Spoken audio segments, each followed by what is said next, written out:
La forma del agua. ¿Cuántas veces una película de amor está inspirada en las viejas pesadillas del cine? Probablemente más de las que creemos, y quizá La forma del agua es prueba de ello. Guillermo del Toro logra en esta historia lo que muchos han dejado a medias: elaborar alrededor de la historia de amor un discurso todavía más humano, más incluyente y, sobre todo, hacer de la empatía el motor real de casi todo lo que hacemos en nuestra vida diaria. Es decir, la historia de una mujer aparentemente perdida en sí misma y la de un extraño ser que la atrae de forma inexplicable es a la vez una descripción del mundo que hemos construido, uno cruel e intolerante, y un llamado al cambio, a la renovación. ¿Comprendimos todo lo que del Toro acomodó en esta historia? ¿La olvidamos muy rápido o simplemente pensamos que era una simple historia de amor? Habrá que platicarlo, y para eso, en este episodio, tenemos como invitado a Jorge Negrete, crítico de cine, a quien felizmente recibimos de regreso. De eso trata este episodio. Yo soy Eric Estrada, esto es Cine Garage, aquí cabe todo el cine. Mi estimadísimo Jorge Negrete, no sabes el gusto que me da reencontrarme contigo en los micrófonos de Cine Garage, jalándote un poco para hablar de La forma del agua. ¿Cómo te va, Jorge? ¿Dónde has andado? ¿Qué me cuentas? Bienvenido a los micrófonos de Cine Garage de nuevo. Pues muchas gracias, Eric, por recibirme nuevamente. Pues aquí andamos. Realmente nunca nos fuimos, no nos fuimos de todo. Pues igual, o sea, la verdad, yo creo que como todos, tratando de adaptarnos como a la situación de la mejor manera posible. Uh-huh. Ahí sobrellevando, pues ya sabes, algunos que otros tragos amargos, nada muy grave afortunadamente, pero Qué bueno. nos hemos tratado de mantener activos. Ahorita pues recién desempacados, entre comillas, del Festival de Sundance, que fue, digamos, como lo último donde estuvimos ahorita chambeando, pero Uh-huh. ya afortunadamente ya prácticamente terminamos de despachar, entonces ya estamos listos para ahora sí que seguir con la controversia, pero de otra forma. Creo que contigo es con quien menos películas he compartido el gusto, es decir, nos gustan películas muy diferentes o nos gustan por cosas muy diferentes las mismas películas. Ujú. Yo estoy muy acostumbrado, por ejemplo, a que Oscar Uriel siempre me dice: la película que acabo de ver es una jalada, y yo le digo: Oscar, a mí me gustó mucho, pero eso es como muy común. Contigo tengo una contradicción distinta, porque o no nos gusta lo mismo, o cuando nos gusta la misma película nos gusta por cosas completamente diferentes. Entonces es una fractura que me gusta ejercitar contigo, y justo por eso te invité para hablar de este programa. Antes de que entremos, yo estoy contigo, ¿no? La situación no está nada bien en el mundo. Estamos pasando un trago amargo todos y todas, pero te voy a decir algo. Me llegó un día un mensaje a Cine Garage de un doctor que le agradeceré enormemente, es Patreon de Cine Garage. Él trabaja en un hospital COVID y me decía: el cine es prácticamente mi único escape. El hecho de yo tener a gente enfrente hablando de cine, platicando de cine, recomendándome cine o diciéndome: no, esta no la veas, me aliviana tanto que me gusta estarlos escuchando. Entonces, te paso el recado, mi estimado Jorge, como para que veas que a veces parece que no importa lo que estamos haciendo, pero a mucha gente le llena unos pequeños huequitos en el día a día que a mí, la verdad, no sabes la alegría que me causa. Y pues desde aquí, un saludo a toda la gente que a través de estas pláticas y de estos comentarios encuentra, ¿no?, un momento de distracción, de evasión, un momento para pensar en otras cosas. Entonces, vamos para allá, mi estimado Jorge, saldremos adelante. Y decía yo en un principio, jalándote un poco hacia La forma del agua, porque cuando estábamos en el intercambio de ideas de qué vamos a platicar, cómo vamos a agarrar la película, lo primero que me dijiste fue: es una película que cada vez me gusta menos. Aguas, te estás metiendo con una de las grandes favoritas de Guillermo del Toro, con uno de los públicos que más defiende a su director, y una película que prácticamente pasó todos los filtros y que encontró, digamos, un cobijo, no importa de qué parte del mundo y en qué sector de la prensa o de la crítica o de la academia haya caído. Es una película que prácticamente le gusta a todo el mundo. Entonces, iniciemos la controversia. Jorge, ¿quieres empezar describiéndonos por qué cada vez te gusta menos La forma del agua? Pues sí, mira, yo nada más, Sí. antes de comenzar, nada más aprovechando justo la mención que haces del mensaje que te llegó, creo que algo bien valioso y bien importante es que cuando haces algo que te gusta y cuando lo haces, digamos, con intención y poniendo siempre como eh, mucha pasión y corazón, evidentemente eso, aunque tú puedas considerar que dices, ¿para qué lo hago? ¿Qué sentido tiene? Invariablemente le llega a alguien, ¿no? Entonces creo que es algo Ujú. muy, muy, muy valioso.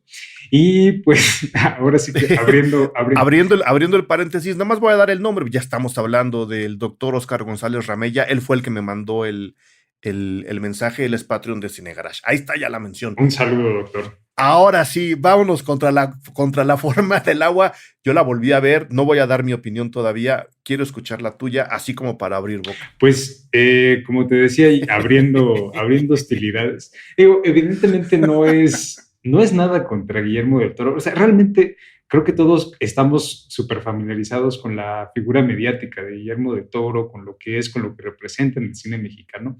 Y Ujú, obviamente es un personaje al que no lo puedes atacar por las intenciones que tiene, por el papel tan importante y tan generoso que ha tenido como con la industria. O sea, evidentemente la cosa no va por ahí, ¿no? Guillermo del Toro, digamos, la figura mediática tiene muchísimas cosas muy buenas. Creo que quizá muchas de sus películas, y particularmente La forma del agua, no tanto. No tanto porque creo que a pesar de que sí es uno de esos cineastas que tienen evidentemente este estilo ya como súper desarrollado y que tienen una firma particular, eso, cosa que digo, viendo como cada vez más películas que se producen actualmente es una cualidad que se va extrañando cada vez más, o sea, que ujú. es cada vez mucho, mucho más rara. Como que Eh, las películas se parecen demasiado unas a las otras, Sí, ¿no? totalmente. Entonces ya estamos ya tenemos como esta especie como de sequía de autores, Ujú, ¿no?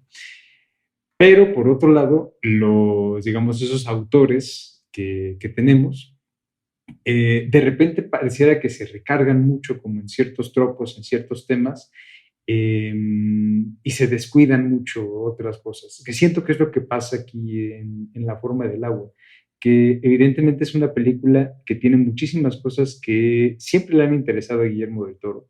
Se ve que hay muchas cosas que tenía muchísimas ganas de explorar ya desde hace ujú, tiempo. De hecho, creo que ujú, en su momento, cuando la película se estrenó en los cines, había muchas historias respecto como al tiempo que ya llevaba él como desarrollando este proyecto, cómo le interesaba explorar esta historia de amor entre un personaje humano y un personaje anfibio como la criatura de la Laguna Verde, ujú. y que al mismo tiempo le permite como adentrarse muchísimo en el cine de género que todos sabemos durante toda su carrera ha sido súper importante. Aquí creo que lo que me estorba mucho, particularmente en La forma del agua, es sobre todo como el contexto y la lectura sociopolítica, que siento Ok. que a lo mejor eso que estaba presente, digamos, en todas estas películas de género y de serie B en los años 50, 60, era algo que estaba mucho más periférico y que estaba manejado de forma mucho más sutil. No era tan evidente como aquí en La forma del agua, que constantemente estamos como confrontados con esto de, oye, estamos hablando de diferencias, estamos hablando de diversidad, estamos hablando de esto, como si de alguna u otra forma el público no tuviera o la audiencia no tuviera la capacidad de poder percibir, claro, estoy como con esas películas, ¿no? Como que siento que hace falta esa ingenuidad. Ahí están, digamos, todos los fierros, Ujú, definitivamente, y ahí están, digamos, todas las referencias, todo está minuciosamente puesto. Lo que quizá de inicio te podría decir que me choca como un poco es como principalmente el mensaje de la película, que hasta cierto punto es como un poco didáctico, lo percibo. Y obviamente eso en el contexto de Hollywood actual funciona perfecto, ¿no? Por Ujú. esta cuestión política. Y creo que por eso le fue tan bien en la temporada de premios. Porque alcanzó a todo mundo, como lo dije Sí, sí. hace rato. Para contextualizar rápidamente a la gente que no haya podido ver La forma del agua, o que la tenga muy olvidada, hay cosas que se me habían olvidado. Yo ahora que la revisé dije, mira, eso no me acordaba de eso. Como lo dices, es una historia de amor entre un ser anfibio que traen de Sudamérica hasta esta parte del continente, más en particular hacia Baltimore, en donde hay una especie de búnker en donde otra especie de CIA, FBI realiza investigaciones durante la Guerra Fría. La película está ambientada en los 50, ¿verdad? A finales de los 50. Me parece que en el 62. Sí. Ah, mira, Sí. 62. Este, y eso nos hace pensar inmediatamente, como decías, en un Estados Unidos todavía más conservador de lo que es ahora.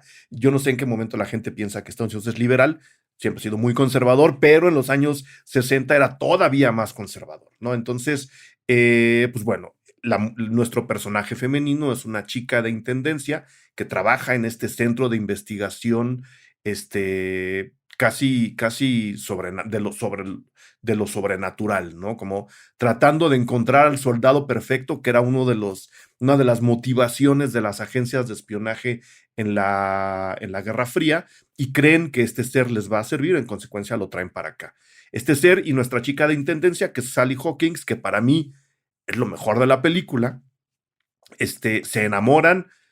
Nunca nos explicamos por qué, aunque la película al final nos da varias pistas, ¿no?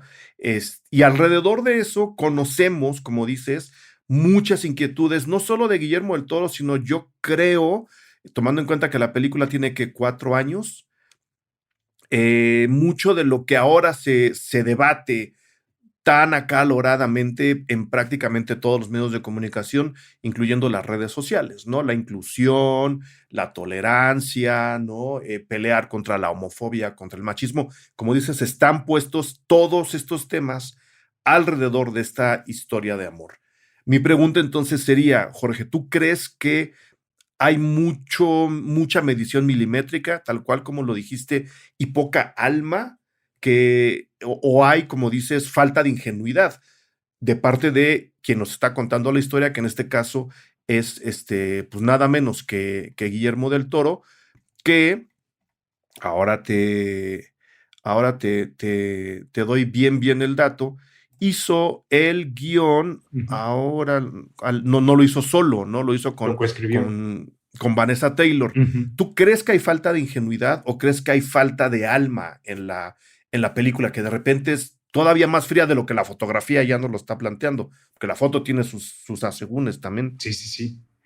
Pues mira, creo que en ese sentido yo podría pensar primero en una Ujú, cuestión como estratégica.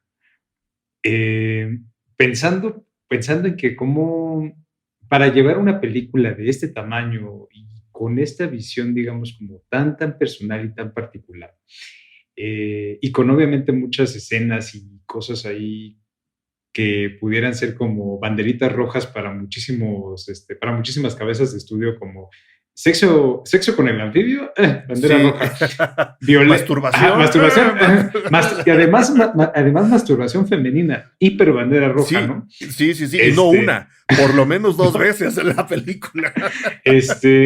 violencia gore, o sea, Ahí. ¿cómo, evidentemente, cómo puedes llevar una película que tenga esto y que de repente la puedas convertir en una película que en un ambiente, digamos, liberal, entre comillas, pueda ganar el premio de mejor película? Y creo que Ujú, tiene que ver con esto, con los compromisos. Es una cuestión estratégica, me parece, de inicio, de hacer compromisos. Eso, evidentemente, no solo aplica en La forma del agua, aplica en muchísimas películas de ese tamaño y con ese presupuesto que necesitan, como decías, cubrir la mayor cantidad de sectores y de frentes posibles. Y si no tenemos cubiertos esos sectores, pues mira, le ponemos unas cuantas estatuillas, unos cuantos premios, unos listones, y mira, la empacamos bien y bonito para que la gente la pueda ver. Ujú. Evidentemente, esos compromisos que están ahí presentes siempre funcionan, siempre van en detrimento de la película. Porque digo, nada más comparando una película donde quizá Guillermo del Toro tenía más libertad, como en Cronos, que es su ópera prima, El Ujú. Espinazo del Diablo, o incluso en una película que a mí me gusta mucho de él y que tiene como también este diseño de producción muy alto y en la que se ve que hay menos compromisos, que es Hellboy 2, Ujú. eh, dices, vaya, sí se puede hacer. Pero obviamente, porque en esas películas creo que hay un compromiso mucho más tangible de Guillermo del Toro con el propio Guillermo del Toro. Y aquí es ya, pues, ya ahorita, pues, obviamente una figura de ese tamaño y con esa importancia en la industria tiene que hacer ciertas concesiones. A mí lo que a lo mejor me podría llegar a preocupar es que Guillermo del Toro ya se sintiera cómodo Ok. haciendo esas concesiones o esos compromisos. Que no sé, pues eso ya especulamos, No, ¿no? no, no, es una apreciación personal y justo el debate va sobre eso. Yo entonces voy a poner un par de puntos sobre la mesa a ver cuál es tu consideración. Vale. Cuando dices, estamos hablando de una película de ese tamaño, Guillermo del Toro tiene películas más caras. O sea, esta película en particular la hizo con menos de $20 millones, que para los estándares del cine comercial hollywoodense y para los estándares incluso de Fox Searchlight, que fueron quienes produjeron la película, pues no es mucho dinero. Ujú. El propio Guillermo del Toro lo aclaró varias veces. Yo tuve que hacer ver $20 millones o menos, porque lo presume, ¿no? Incluso me gasté $100,000 menos, ¿no? La película costó $100,000 menos de lo que me dieron. Su trabajo, entre muchas otras cosas, fue hacer lucir esos 20 millones como si fueran 100, que son las películas que acaban ganando mejor película, el Oscar a mejor película, ¿no? Las que cuestan 100, 120, 150. Su película costó menos de $20 millones de dólares. Y la otra consideración, lo dijo también él mismo, y a lo mejor estamos, Jorge, no sé cómo lo veas tú, ante una especie de cambio de rumbo del propio Guillermo del Toro, Mm. como ha habido cambios de rumbo con Tarantino, para hablar de directores industriales, no para irnos al cine independiente, sino para hablar de directores industriales. Ocurrió con Tarantino, ocurrió con el propio Spielberg, a quienes no les fue nada bien en cuestión de apreciación y de crítica con esas películas viraje, para llamarlas de alguna forma. Y te lo digo porque, dicho por él mismo, es una película en donde está finalmente contando y promoviendo y exponiendo sus preocupaciones como adulto. Es decir, todas sus películas anteriores, de acuerdo a lo que él dijo, eran sus películas en donde estaba sacando al niño Guillermo del Toro a jugar. La forma del agua para él es, lo dijo él mismo, es su primera película con inquietudes adultas. ¿No será que es como, con lo buena o mala que nos pueda parecer, una especie de cambio de rumbo en lo que él quiere empezar a contar a partir de ahora? Y por eso se notan algunas bisagras en la narración o en las concesiones, como le llamas tú. Pues fíjate, la apreciación creo que puede ser muy justa, eh, y sin embargo uno, o sea, pensaría, híjole, pues yo la verdad preferiría que Guillermo se quedara jugando, porque lo disfruto más y lo gozas más. Digo, incluso una película con todos sus asegúnes como lo es Titanes del Pacífico, Ajá, híjole, súper disfrutable. es súper disfrutable, sí, por supuesto. Entonces, uno pensaría, híjole, quizá. Guillermo Peter Pan. Ah, exacto, exactamente. Guillermo, no crezcas, por favor. Ya no crezcas más. Porque esta parte como de madurez, te digo, sí, me parece una apreciación como justa y evidentemente Guillermo del Toro va a filmar lo que quiera, como quiera y cuando quiera, ¿no? Independientemente Ujú. de las apreciaciones o de los comentarios que puedan surgir alrededor de su trabajo. Pero sí, considerando eso, a lo mejor ese cambio, digamos, como de bisagra, ese viraje, como lo mencionaste, quizá también idealmente vendría acompañado como de ciertas modificaciones o de ciertos cambios, ¿no? Incluso como en el tipo de película que va a filmar, ¿no?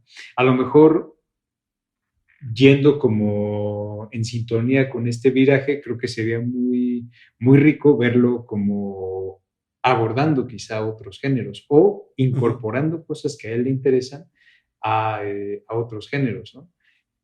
Quizá en una línea más pura como, no sé, Guillermo del Toro dirigiendo un melodrama, ¿no? Que creo que ya, bueno, va a filmar el remake de un noir que se va a estrenar a finales de este año, ¿no? Con Kate Ujú. Blanchett y Rooney Mara. Esa película se ve bastante interesante, ¿no? Pero creo que igual, o sea, podemos ver como la forma del agua como esta especie de transición, considerando lo que vendrá después y ya viendo cómo se va adaptando como a estos géneros un poco más puros, un poco más Ujú. adultos, un poco más Ujú. oscuros, y dejando de lado como la parte infantil, ¿no? Fíjate qué curioso, que estemos hablando de alguien que, habiendo hecho del cine de género, pues, prácticamente su bandera, ¿no? Sin ser netamente de horror, que es un error que comete muy buena parte del público, creer que Guillermo del Toro es un director de cine de horror, pues no. O sea, él es un director que ha mezclado muchos géneros, el thriller, el noir, el horror, el terror, que no son lo mismo, el drama, ¿no? El melodrama, en el caso de La forma del agua, incluso el musical, para contar sus historias. Y lo que estás diciendo es como si él hubiera ido dejando esta gran mezcla de géneros como para dirigirse a lo que nos va a presentar a final de año, que es un género más puro, menos mezclado, menos manoseado, ¿no? Se me hace curioso que estemos definiendo a Guillermo el Toro de esa forma, cuando podríamos caer también en la definición rápida de decir, Guillermo del Toro es un director de cine fantástico. Pues sí, la fantasía es parte de su narración, pero no creo que sea la columna vertebral, Jorge. ¿Cuál sería esa columna vertebral de Guillermo del Toro que lo lleva ahora a presentar su nueva película, por ejemplo? Híjole, es difícil, o sea, porque implica, o sea, creo que difícilmente podemos reducir un cineasta a un solo tema, ¿no? O, Claro. o decir que aborda únicamente un género o que únicamente toca un tema. Hay evidentemente temas y géneros con los que puede ser un poco más diestro, ¿no? Pero eso no le quita interés como estas exploraciones que se pueden hacer de otros temas, ¿no? O sea, podría incluso haber gente que dice, no, pues yo considero que Guillermo de Toro es un cineasta político, ¿no? Porque siempre Ujú. habla ha tocado el franquismo, ha tocado el totalitarismo, ha tocado como esa parte y puedo concluir eso, ¿no? Y puedo decir, bueno, sí, podríamos decir que sí, ¿no? O como así la gente que tiene esta apreciación de que, es un cineasta que hace cine de horror, o hace películas fantásticas o muy fumadas, o películas de robots, ¿no? Yo me acuerdo que cuando salió Titanes del Pacífico, había mucha gente que desestimaba de entrada como la posibilidad de que esa película pudiera ser entretenida o que pudiera tener cierta inteligencia, ¿no? Y esos prejuicios Ujú. como de, qué estupidez, monstruos contra robots, güey, qué aburrido, o sea, y esos prejuicios que aplican no solo a él, sino a muchísimas películas y muchísimos Sí. cineastas, ¿no? Pero regresando un poco a tu pregunta, creo que si existe como cierto tema o cierta preocupación que está, digamos, como presente en todas sus películas y que a lo mejor también alcanza un poco yo podría sentir como esta idea recurrente respecto a la existencia de otro plano, de otro mundo, Ujú. de una alternativa, de decir, el mundo en el que existimos, en el que vivimos, puede tener cosas increíbles, mágicas, pero siempre existe una alteridad, siempre existe un plano alternativo en el que hay otras cosas que allá son cotidianas y que son fantásticas aquí. cosas de este plano que para nosotros son cotidianas y que en el otro mundo son fantásticas, ¿no? Entonces, esa convivencia como de esos dos planos, creo que es algo que podría yo pensar así muy de bote pronto, Ujú. que, que está como presente, ¿no? En todas las películas. No sé tú cómo lo veas. Yo también creo eso. Yo lo veo más en el lado de lo que él ha manejado mucho últimamente, tanto en entrevistas como en clases magistrales, que en México afortunadamente da pues, cada vez que puede. En el plano de lo monstruoso y lo normal, dicho de una manera, dicho entre comillas, ¿no? El asunto de lo normal. En lugar de tener estos otros planos, como los mencionas, él creo que deja muy claro, comenzando y volviendo además a a la forma del agua, el hecho de hacernos ver que a quien vemos como un monstruo y a quien podemos incluso llegar a definir como un monstruo, que se puede además traducir a un fantasma o un ser que no existe, que es de otro plano, como dices tú, no necesariamente nos tiene que hacerlo ver mal, que lo monstruoso es tan subjetivo y tan irreal como el concepto propio de verdad o de normalidad. Nadie es 100% normal y la verdad absoluta no existe. En consecuencia, ¿cómo puedes llamar monstruo a alguien a quien no conoces? Que creo que es mucha también de la motivación que Guillermo del Toro ha tenido a lo largo de prácticamente toda su filmografía. Eso sí creo que hay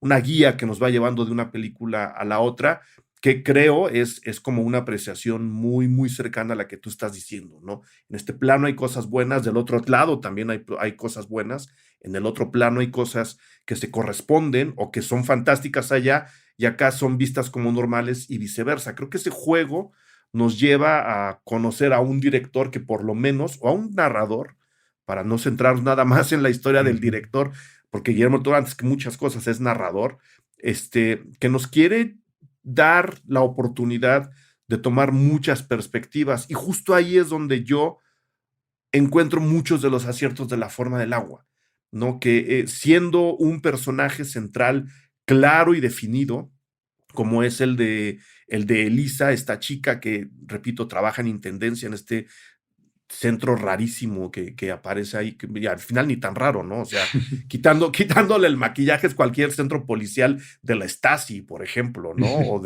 O del macartismo, como efectivamente Sí. ocurre en la película. Siendo ella el personaje central, nos deja ver a tantos otros que repito, aparecen para mí muchas cualidades de la película que a lo mejor son muy obvias, como dices tú, una obviedad que surge además, se ve más clara en la segunda revisión de la película, para decirnos, mira, está ella, ¿no? Y ella es vista como un pequeño fenómeno, pero tenemos al personaje homosexual que tiene sus propias tormentas y tenemos a no sé cómo denominar el personaje de Michael Shannon, es como una especie de eh, cazador de cabezas, defensor de la ideología, que tiene sus propias tormentas, y tenemos como a otros personajes que nos podrían hacer ver en la película un discurso alrededor de lo racial o un discurso alrededor de los derechos civiles, un discurso a favor de los derechos LGTB más. O sea, creo que la película refleja muy bien esa inquietud de Del Toro de decir, hay muchas perspectivas, no se queden solo con una. No Ujú. sé si ahí estamos de acuerdo o tú lo sigues viendo como una serie de concesiones que tuvo que hacer para que la película fuera demasiado obvia.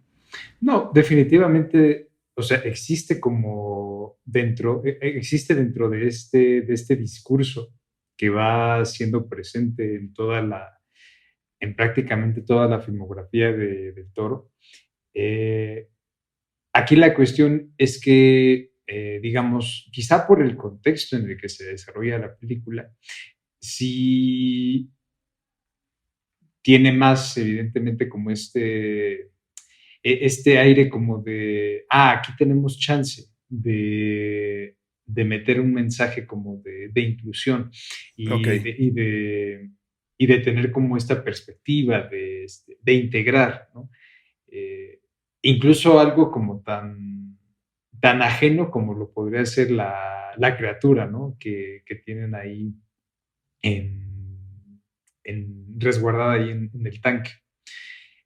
Mm, Viéndolo así, quizá podría pensar que esta parte, mm,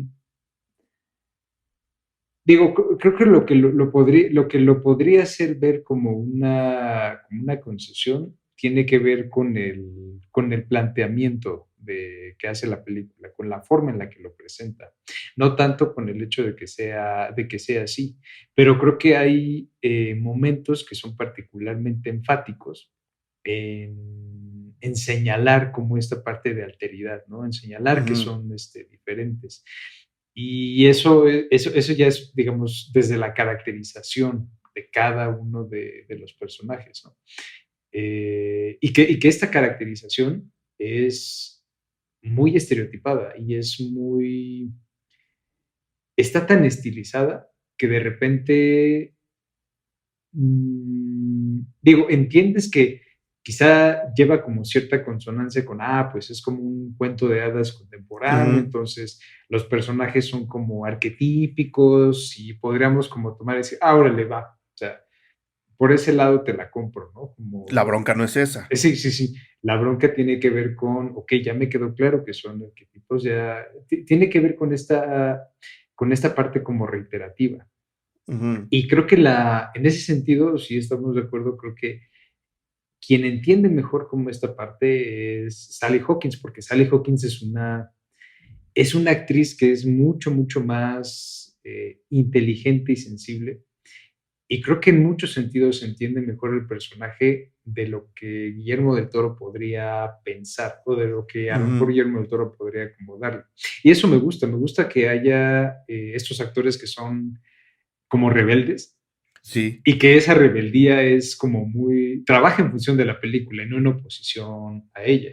Y creo que por eso ves e identificas, y creo que mucha gente también estará de acuerdo, en que Sally Hawkins es en muchos sentidos el punto más fuerte de la película, Ujú. junto con, bueno, el trabajo siempre, siempre maravilloso de Doug Jones, ¿no? Claro. Es el momento de agradecer la aportación, el apoyo, el hombro que ponen para que Cine Garage siga adelante y sigamos generando estos contenidos a todos y todas nuestras Patreons. Con su aportación nosotros seguimos trabajando, generamos podcasts como el que están ustedes escuchando y muchas otras cosas que pueden encontrar en nuestro perfil y ahí mismo se pueden sumar a este grupo que cada vez está creciendo más. Vayan directamente a patreon.com/cinegarage, elijan el nivel que quieren, con el que quieren iniciar o con el que quieren permanecer, depende, nada esa fuerza.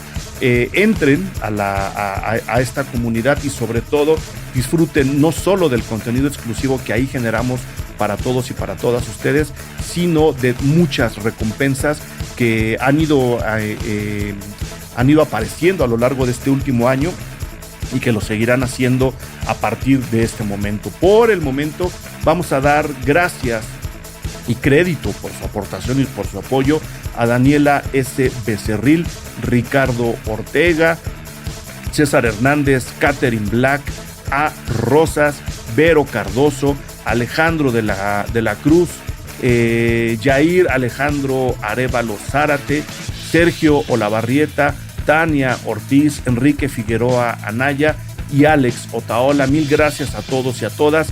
Seguimos trabajando gracias a ustedes. Mil gracias.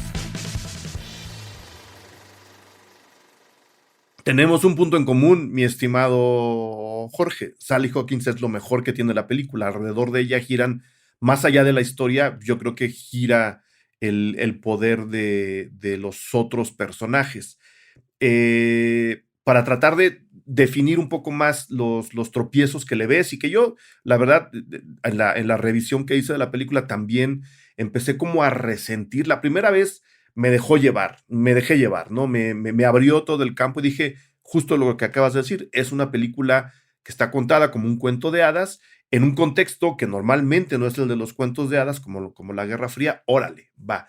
Pero en esta otra revisión, sí había momentos en los que yo decía, justo tu punto, hay demasiada estilización. Creo que la fotografía y la escenografía y los colores que se eligen, la famosa paleta y cómo están puestos, no sé si me deja tan a gusto a la hora de volverla a ver. Y te voy a poner un ejemplo muy burdo, pero creo que va a dejar clara mi postura. Cuando vi la primera vez la película, me gustó mucho la evolución de los colores de los propios personajes, ¿no? Que van del verde, que es un color muy incómodo, incluso a nivel técnico, hacia el rojo, ¿no? Van como despertando poco a poco los colores, las emociones de los personajes y la película vira hacia el rojo conforme va avanzando. Ahora que la volví a ver, el verde me parecía tremendamente frío e incómodo, ¿no? Yo decía, ¿cómo puede Sally Hawkins vivir en ese departamento? Cuando en la primera vez que vi la película dije, claro, ella vive en ese departamento porque está arriba de un cine, todo se ve muy bien, pero pues como ella es rara, se ve un poco raro. En la segunda, esa estilización sí me empezó a estorbar y vi larguísimo el segmento del color verde, ¿no? Cuando en Ujú. la primera era una evolución natural, en la segunda yo decía, o sea, ¿cuándo vamos a empezar a salir de tanta frialdad, ¿no? De tanta incomodidad que me genera el verde para entrar en otro nivel? Y mi ejemplo burdo era justo el del tanque. La primera vez que vi el tanque en donde está este ser acuático, dije, pues ahí vive. La segunda vez lo vi y dije, puta, qué asco de tanque. Está sucio, ¿no? Está sucio. Yo no tenía esa memoria de los colores. No sé si ahí están las fallas o estoy agregándole más que tú le ves. Como dices, este color es tan evidente, va un poco como a lo que comentaba hace ratito. Eh, Está ahí todo tan encima, es para que no te pierdas absolutamente nada respecto a Ujú. cómo van cambiando los personajes, a cómo se va dando esto. Creo que es una película que quiere que te des cuenta que te la está narrando y que además es muy buena narrándote lo que te quiere narrar. Qué cruel es Jorge. Esta postura de repente deja de lado cierto misterio, deja de lado como ciertas sutilezas, ¿no? Perderte, creo que pasa, no sé si te pasó a ti ahora que la revisaste, pero ahora que me pasó, ahora que la volví a revisar, eh, es como de estas películas que están herméticamente selladas, Ujú, en las que dices, claro, o sea, vi todo lo que tenía que ver, entendí todo lo que tenía que ver, disfruté lo que tenía que disfrutar, sentí lo que tenía que sentir, pero está todo tan controlado y tan meticulosamente narrado y detallado, ujú, e incluso ni siquiera me da chance como de perderme en otros detalles, ¿no? O en otras cosas. Ahí está. Hay primer plano de la película que están viendo, del programa de televisión que están viendo, a qué estamos ujú, haciendo referencia, del mundo en el que estamos. E incluso detalles de cosas que están en los escenarios o en los sets, para que no se te escape ni un detalle de la forma del agua. Entonces, de repente, a veces uno como espectador dice, oye, Memo, dame chance, ¿no? Ahora sí que déjame ver donde yo, dame chance de explorar esto que tan bonito que pusiste, pues déjame verlo, ¿no? Déjame perderme a mí un poquito. No, no, no. Es como cuando vas al museo con la guía, ¿no? A ver, Exacto. ya vieron la pintura, ya nos vamos. No, no, no, no, a ver, yo me quiero quedar en la pintura 2 minutos más, ¿no? Creo que justo, sí. Un poquito así. Así justamente. Jorge, tú dijiste, la película cada vez me gusta menos. ¿Cuál fue tu primera reacción ante la forma del agua la primera vez que la viste? Yo me acuerdo que, digo, no sé si estabas en esa función, Eric, pero fue la función de prensa que fue en Polanco. Creo que fue la misma, sí. No me acuerdo, no. Creo que, no, la primera vez que yo la vi, nos sacaron rápido de una función de prensa en el Festival de Morelia, porque la película inauguró Morelia, ¿no? Ah, tú la viste en Morelia, sí, cierto. Yo la vi en Morelia y armaron una función de prensa ahí súper rápida y la vi en Morelia. Entonces también el escenario ayudó mucho. No es lo mismo ver la forma del agua del festival más importante de Latinoamérica, ¿no? Que ver la forma del agua en un cine en Polanco, la verdad. No, No y, es lo y además, mismo. déjame te cuento algo que pasó en esa función. Cuenta, porque las funciones de prensa son, uff. Bueno, O sea, al principio de la película empezó y el radio de la pantalla estaba como raro, se veía como cortado. Ajá. Y todos nos fuimos como con la onda, ¿no? Así como, bueno, Guillermo, Qué raro, Guillermo. Guillermo, Es qué experimental, qué Guillermo. experimental te estás poniendo, ¿eh? Y ya después como de la secuencia de créditos y que veíamos que empezaron los subtítulos y no se veían, Ajá. ahí La chifladera. sí, se dejó venir la chifladera y pasaron como unos 5 o 6 minutos. Sí, y Cinemex, hasta, ¿verdad? sí, Cinemex. Sí, pues sí. Entonces ya repitieron la película y fue, bueno, órale, otra vez desde el principio ya bien puesto. Y ya una vez que corrió, terminó, todo bien. ¿Tuvieron la decencia de regresarla? No. Sí, sí, sí, o sea, lo Ah, pusieron bueno. desde el principio. Sí, Ah, sí, sí. bueno. Recuerdo que estaba con dos colegas muy estimados, Jonathan y Eric Ortiz.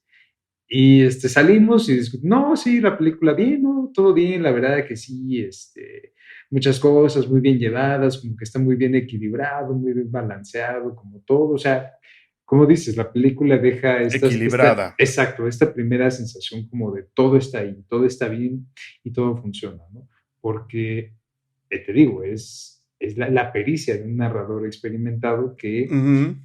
en esa primera vez estás muy, muy concentrado en la narración y te va envolviendo, te envuelve y tiene como esa habilidad y si no estás a lo mejor como muy avesado o de repente entras como muy, sí, Guillermo del Toro, que ganó el León de Oro y además va fuerte para los Óscares.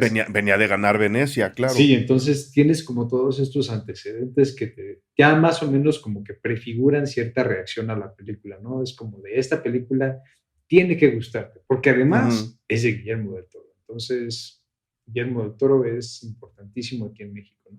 Y recuerdo que ya la vi y dije, bien, o sea, no, nada extraordinario, me interesaban como mucho más otras películas de Del Toro, pero dije, bien. Y si gana los Oscars, pues qué chido, por Guillermo, por México, y todo.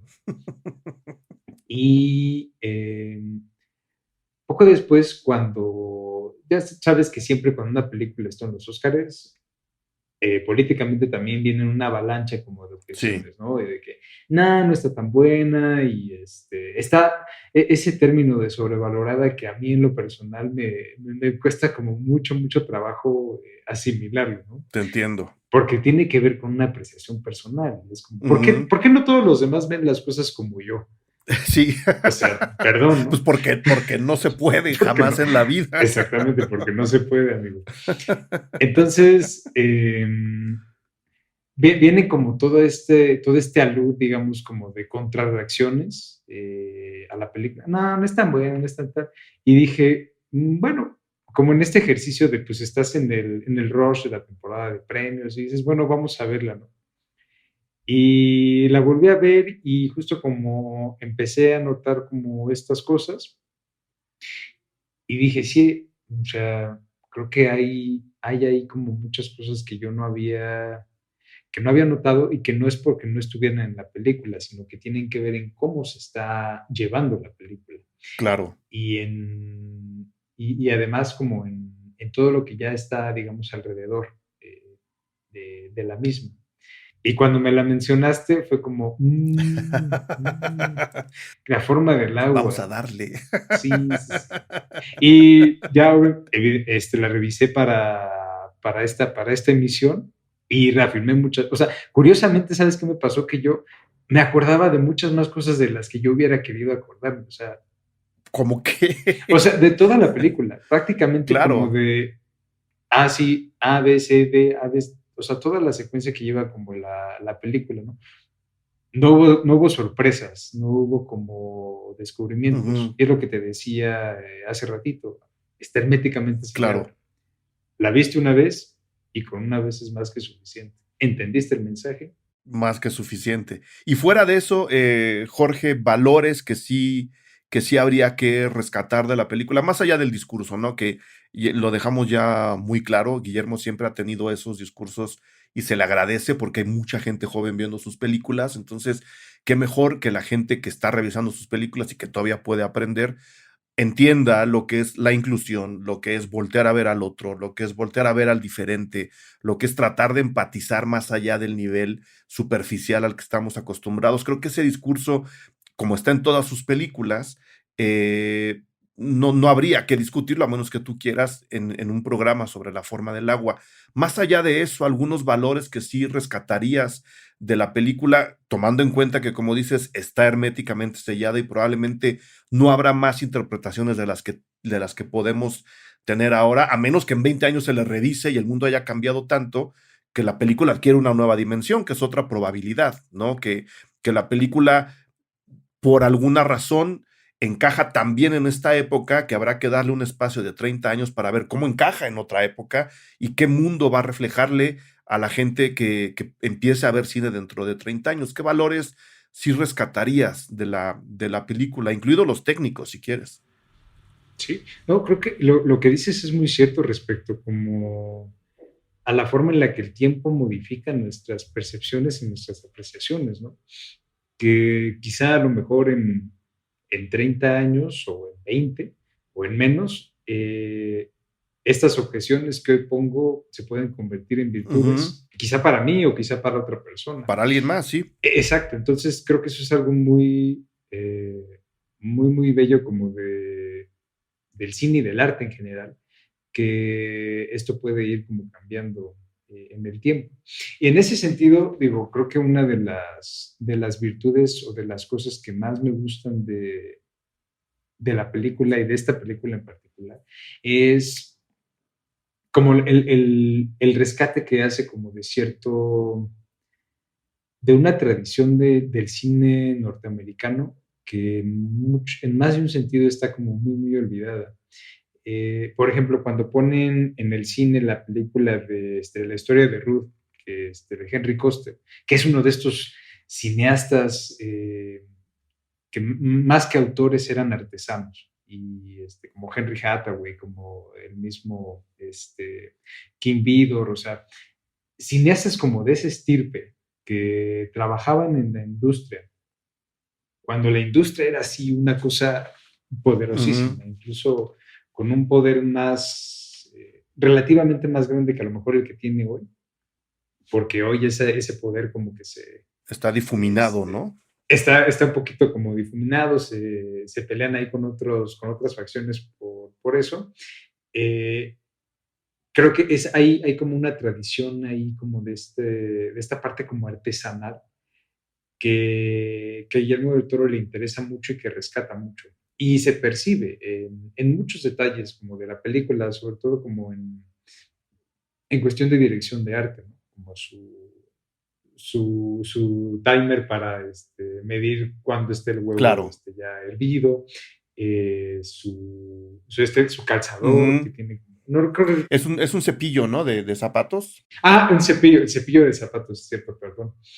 Eh, y cosas como que están mucho más en esta parte como minuciosa y en esta parte como de artesanal, que creo que a mí en lo personal me resultan mucho más atractivas y mucho más llamativas que estos grandes temas, Ujú. ¿no? Que como dices, qué bueno que los ponga y que tengan como una función didáctica con espectadores más jóvenes, está perfecto, ¿no? Que se lleven como ese mensaje. Pero cinematográficamente, esta parte como artesanal y que le interesa mucho, y no hacer referencia como, quizá yo creo que otros cineastas que tú sabes que hay muchos que no ven cine, Ujú. Hay más de los que sí, queremos. más de los que quisiéramos. Quizá en esa película de Marquesina hubieran puesto, no sé, eh, una película muy grande, ¿no? De esa época, De los 50 dices, ¿no? Sí, de los 50 o de de los 60. la Ben-Hur, sí. Ben-Hur, por ejemplo, ¿no? O sea, así como la referencia clásica, ¿no? Amor sin Sí. barreras. Así como, claro.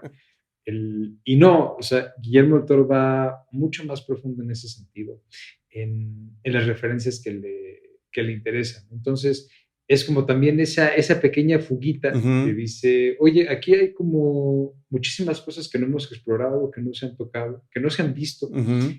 y que merecen también verse, ¿no? O sea, este mensaje de alteridad, de otredad y de inclusión también alcanza al mismo cine. Entonces creo que eso es algo también muy valioso y notable. Y que es algo que luego se nos olvida apreciar en las películas, ¿no? Con esta manía contemporánea, que ya ni tan contemporánea, tiene por lo menos 20 años, de, número uno, darle tanta importancia a la anécdota en la película, ¿no? De qué historia cuenta y olvidarnos del discurso, ¿no? Por un lado, ¿no? Que es una manía que acaba apagando lo que te quiero explicar. Y por el otro, esta otra ansiedad, necedad, completamente inútil de explicarlo todo, empezando por los finales, ¿no? Por muy paradójico que suene, de te voy a explicar el final de La forma del agua. No, o sea, no, ¿por qué me vas a explicar algo que a lo mejor ni siquiera necesita explicación? Exacto. ¿No? Si nos vamos a la sensibilidad y nos vamos a los discursos de las películas, déjame tener mi propio final. No debe haber una sola interpretación y menos de un final en un mundo en donde los finales abiertos creo que acaban siendo parte del propio discurso, como lo que está manejando Guillermo del Toro en esta película. ¿Qué es lo que quiero decir? Que a veces, fijándonos tanto en la historia y racionalizando todo, perdemos un poco el tacto con estos otros mensajes que directores tan sensibles como del Toro, el propio Tarantino, ¿no? Con todo lo burdo que puede llegar a ser, tiene también estos vistazos a este cine artesanal, como lo llamas tú, que nos dice, ¿te gustó la película? Sí, pero fíjate, ¿no? Como le llaman ahora, los influencers, los easter eggs, no son esos, los easter eggs son quién es el director de la película que está en la marquesina de La forma del agua. Ve y chécalo y ve qué te gusta y ve cómo hace cine y ve lo que me está diciendo a mí que fui y lo puse en mi película. Esta cinefilia que tienen él, que tiene Tarantino, que tiene Scorsese, que tienen los directores que sí ven cine, ¿no? Como decíamos hace rato, creo que también es un canal que se puede recorrer, especialmente con películas como esta, y que a veces se nos olvida. Y yo creo que si algo, además de los discursos que maneja Guillermo el Toro, ha hecho por los cinéfilos, por los que nos gusta ver cine y no que nos lo expliquen, y ni explicarlo, ¿no? Porque yo sé que tú no haces crítica de cine para explicar las películas, o sea, para explicar las películas pues no tiene caso porque no, las películas no se explican, ¿no? Eh, yo creo que mucho de lo que ha hecho es que le dice a los cinéfilos de verdad, te hace falta ver más cine, lo cual es una gran patada en el culo, ¿no? Que alguien te diga, ¿te gusta cine? ¿Te gusta el cine? Tienes que ver más cine, pero no el que todo mundo quiere que veas. Vámonos por este otro lado, ¿no? Como dices, vamos a ver Kim Vidor. ¿Quién era Kim Vidor? ¿Por qué está aquí? ¿Por qué hice una referencia con él?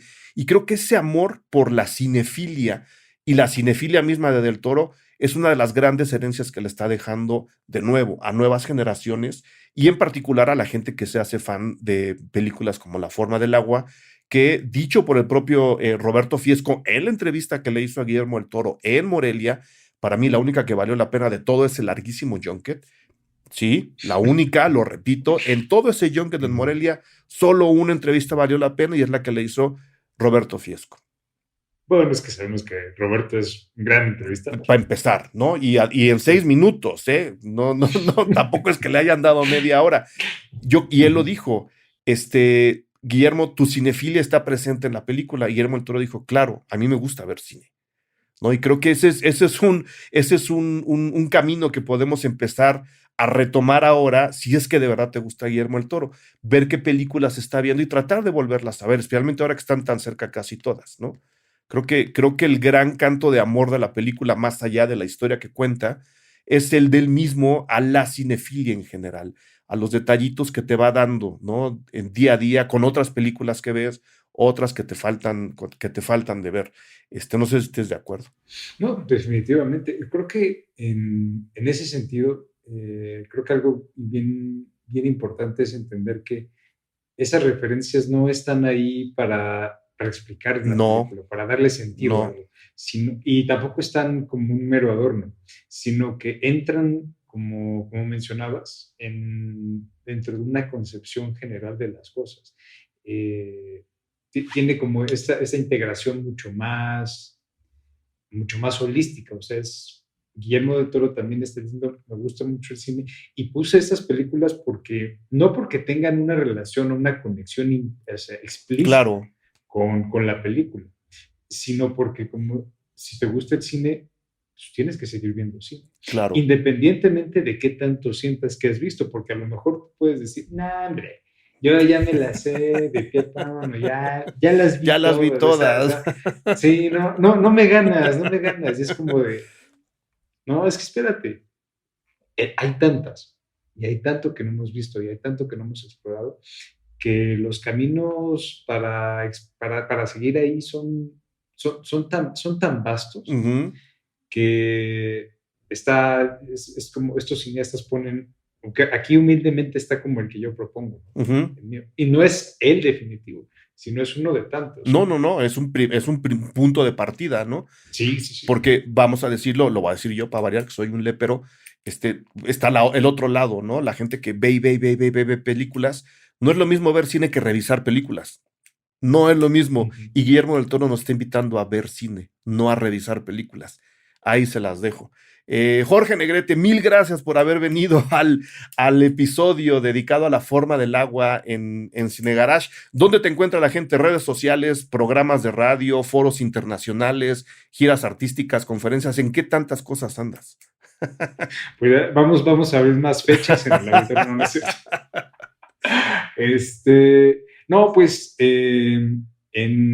principalmente en Radio UNAM, saben, de Retinas, los martes a las 9, en Butaca Ancha, de casa toda la vida, correspondencias, en algunos sitios por ahí haciendo videoensayo, igual escribiendo de otros temas en la revista Nexos, entonces ahí estamos, y en Twitter como @JJNegrete. Muy bien, que ahora, ya lo decía Paco, nuestro productor ejecutivo, estos son los únicos podcasts en donde Eric Estrada y Jorge Negrete hacen dueto. Mil gracias, Jorge, saludos hasta allá. Gracias, Eric, un saludo, un abrazo a todos. Gracias. Gracias por escuchar Cine Garage. Si nos escuchas en Apple Podcast, regálanos una reseña para que más gente descubra este podcast. Suscríbete a Cine Garage siguiéndonos donde sea que escuches este programa para enterarte de nuestros próximos episodios. Cine Garage es parte de Sonoro. Ingresa a sonoromedia.com para escuchar más de los podcasts que aquí se producen.